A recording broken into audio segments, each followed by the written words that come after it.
Hello বন্ধুরা, good morning. কয়েকদিন ধরেই টানা বৃষ্টি হচ্ছে, তারপর কাল থেকে বৃষ্টিটা একটু ধরেছে। তো এই যে কামিনী ফুল সুন্দরভাবে ফুটেছে, এখনও এটাকে মাটিতে আমি লাগাতে পারিনি। যেই অবস্থায় কিনে এনেছিলাম সেই রকমই আছে, তাই গ্রোথ ভালো হচ্ছে না। তো যেটা দেখানোর জন্য ছাদে আসা, সেটা হচ্ছে এই যে এই গাছটা। এটা তো সবাই কম বেশি চেনে, আর যারা চেনেন না তাদেরকে বলে দিই যে এটা হলুদ গাছ। আমার মা নিচে লাগিয়েছিলেন কয়েকটা হলুদ, যেগুলো থেকে ছোট গাছ বেরিয়েছিল সেগুলোকে মাটিতে লাগিয়েছিলেন। আমি তার মধ্যে থেকেই দুটো চারা নিয়ে এসেছিলাম ছাদে লাগানোর জন্য। এখানে এই যে ছাদ বাগানে লাগিয়েছি। এখানে কিন্তু সেইভাবে মাটি কিছু নেই, ওই কিচেন কম্পোস্ট আর অল্প মাটি, কোকোপিট মেশানো মাটি ছিল, সেটাতেই আমি বসিয়ে দিয়েছি হলুদ গাছগুলো।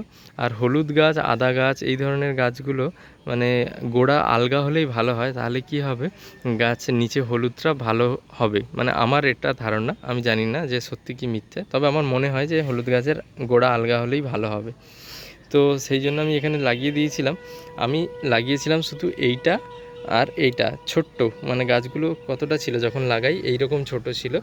তো মাঝখানেক হলো লাগিয়েছি, এখন কিন্তু গাছটা বেশ ভালো গ্রোথ হয়েছে, অনেকটা বড় হয়ে গেছে, দেখতে পাচ্ছ তোমরা। আর এই পুঁই গাছের মধ্যে ঢুকে যাচ্ছে। তো যাই হোক, নিচ থেকে কিন্তু আরও ছোট ছোট অনেক নতুন নতুন চারা বেরোচ্ছে হলুদের। তো এখানেও কতগুলো গাছ বেরিয়ে গেছে, তোমরা দেখতেই পাচ্ছ।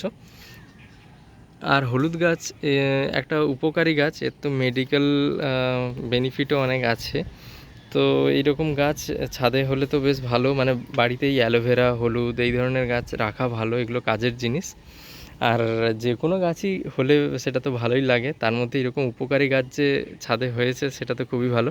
আর নিচে যে মা যেই গাছগুলো লাগিয়েছিলেন, তো নিচে কিন্তু এখন এই যে পুরো জল ভর্তি, তার মানে ওই গাছগুলো কিন্তু মারা যাবে, ওই গাছগুলো বাঁচবে না। এগুলো ছাদে লাগিয়েছিলাম বলে তবেই এগুলো এখনও বেঁচে আছে। তো যাই হোক, এই গাছগুলো থেকে কতটা হলুদ পাই সেটা তো পরে দেখব। আমার মামি একটা বস্তাতে হলুদ গাছ এরকম লাগিয়েছিলেন, 1 বছর পরে প্রচুর হলুদ পেয়েছে। তো এখানে তো এত হলুদ হওয়ার জায়গা নেই, আর কতদিন রাখতে পারবো সেটাও জানি না, তবে দেখা যাক কতটা হলুদ পাওয়া যায়, সেটা অবশ্যই পরে ভিডিও করে দেখাবো। আর আপনারাও গাছ লাগান, যে গাছ মনে হবে সেই গাছই লাগিয়ে দেবেন। এই যে যেমন হলুদ বাজার থেকে আমি কিনে এনেছিলাম, তার থেকেই একটুখানি গাছ বেরিয়েছিল, সেটা আমি লাগিয়ে দিয়েছি।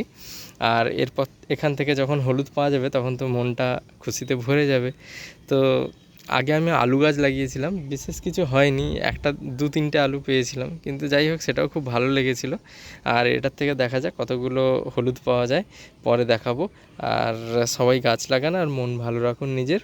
আর আজকের জন্য এটুকুই, দেখা হচ্ছে পরের কোনো ভিডিওতে। সবাই খুব ভালো থাকবেন, আর আপনাদের যদি ভালো লাগে তাহলে চ্যানেলটা সাবস্ক্রাইব করে ভিডিওগুলোতে লাইক করবেন। আর কিছু জানার থাকলে কমেন্ট করবেন, আমি অবশ্যই রিপ্লাই করব। আজকের জন্য টাটা।